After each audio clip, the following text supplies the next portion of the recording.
Olá pessoal, tudo bem? Aqui é a Tassiana, psicóloga e idealizadora do Além da Timidez. Essa semana eu vim responder mais uma pergunta das pessoas que me acompanham no canal. Eu queria dizer que eu estou respondendo as perguntas por vídeo porque são perguntas muito interessantes e eu acho que pode ser a dúvida de outras pessoas, tá? A pergunta dessa semana é se a fobia social pode ser enquadrada como, quem tem fobia social, né, como pessoa com deficiência.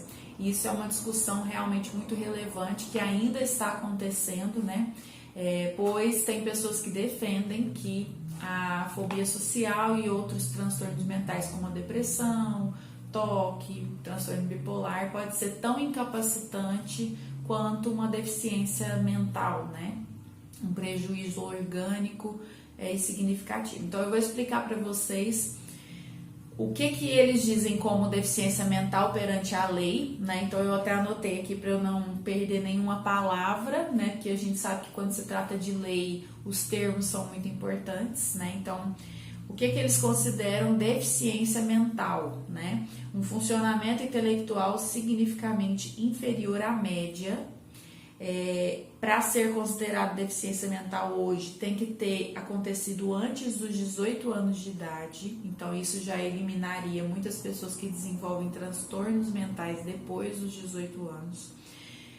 Limitações em duas ou mais áreas, que eu vou ler para vocês: comunicação, cuidado pessoal, habilidades sociais, utilização de recursos da comunidade, segurança e saúde, habilidades acadêmicas, lazer e trabalho.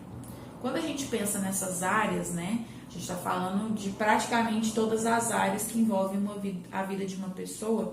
E, por exemplo, com a fobia social, as pessoas que têm uma fobia social crônica e grave, a gente poderia incluir elas sim, por exemplo, com um funcionamento significativamente inferior na área de comunicação, por exemplo, na área de habilidade social, na questão talvez das habilidades acadêmicas, de trabalho, né? Então são pessoas que poderiam sim ser incluídas. Então vamos pensar, né? Dentro dessa definição aqui de deficiência mental, a pessoa teria que ter uma fobia social antes dos 18 anos, ser crônica, no sentido de ser contínua, ser constatado que ela tem isso há muito tempo, que provavelmente teria uma baixa probabilidade de cura,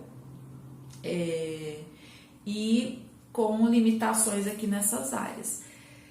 O que é interessante a gente pensar, gente? A deficiência mental, ela tem essa questão da pessoa ter a limitação e ter poucas chances de que ela melhore daquilo, né? Então, quando a gente fala de um transtorno mental, a gente pode pensar que existe tratamento. Então, existe tratamento para fobia social e a grande maioria das pessoas pode sim ser beneficiada por esses tratamentos e passar a ter uma vida considerada normal. Uma pessoa com deficiência mental, uma deficiência, provavelmente ela vai aprender no máximo a lidar melhor ali com aquela condição dela para conseguir viver em sociedade. Então, na minha opinião, essa seria aí uma diferença mais significativa entre a doença mental e a deficiência mental. Então, a gente, quando pensa em deficiência, a gente pensa numa coisa que não tem volta, e a doença mental, ela tem volta, né?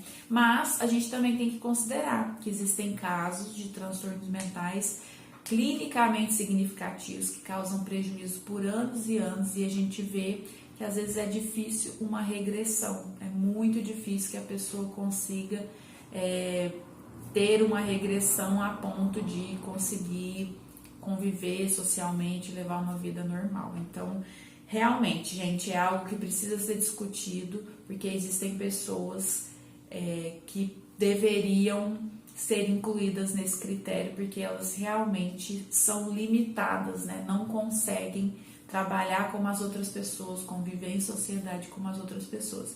E para isso já existe um projeto de lei que eu encontrei do deputado Francisco Floriano. Quem quiser ler mais um pouco sobre, é o projeto de lei 5907 de 2016, então é um projeto recente, Eu não encontrei nada dizendo se esse projeto já foi aprovado totalmente em todas as áreas que ele precisa ser, mas é um projeto que defende sim que os transtornos mentais sejam incluídos como pessoas com deficiência. E então eu acho que é uma discussão muito válida mesmo.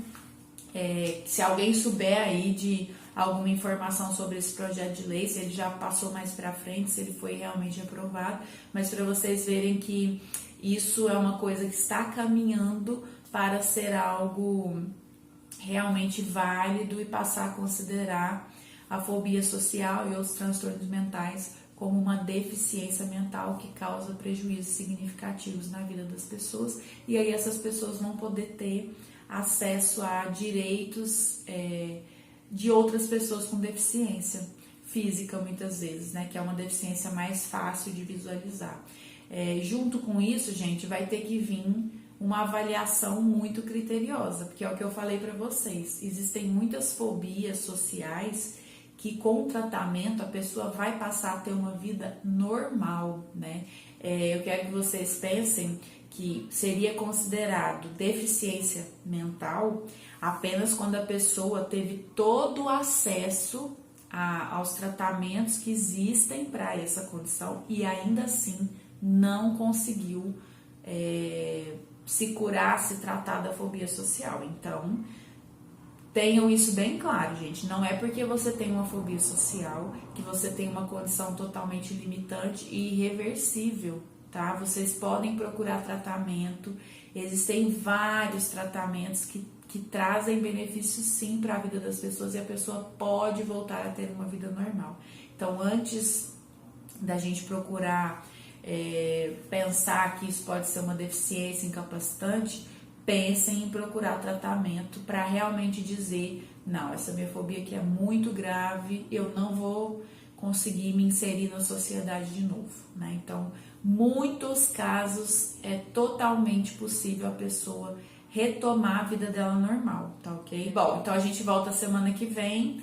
E se vocês tiverem mais dúvidas, mais perguntas, fiquem à vontade. Nem sempre eu tenho respostas conclusivas, mas eu vou trazer o máximo de informação que eu puder, tá ok? Abraço a todos e tchau!